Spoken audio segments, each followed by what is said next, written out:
If you haven't watched our previous video on using ChatGPT in education, subscribe to our channel. Today we'll look at another suggestion. 1. Generating articles on students' reading level. Ask ChatGPT to generate articles on specific topics tailored to your students' reading levels. For instance, if you're teaching a biology class, you can ask ChatGPT to create articles on topics like photosynthesis or cell biology adjusted to match the reading comprehension level of your students. 2. Rephrasing existing articles. Provide ChatGPT with existing articles or educational material and ask it to rephrase them to match different reading levels.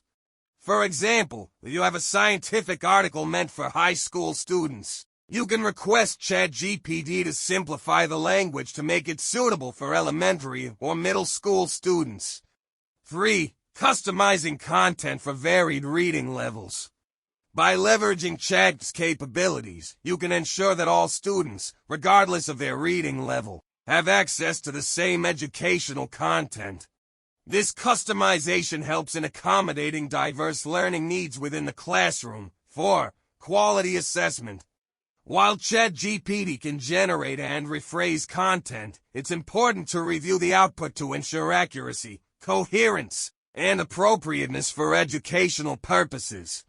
Teachers should evaluate the generated content before using it in their teaching materials. 5. Supplementing teaching materials.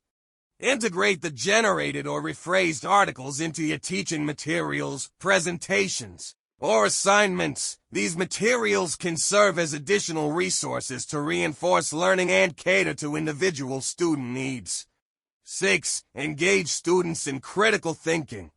Encourage students to critically analyze the content generated by ChatGPT, discuss the concepts presented, clarify any misunderstandings, and foster discussions to deepen understanding and promote active learning. If you like this video, don't forget to like, subscribe to the channel and share it with anyone you think might be interested.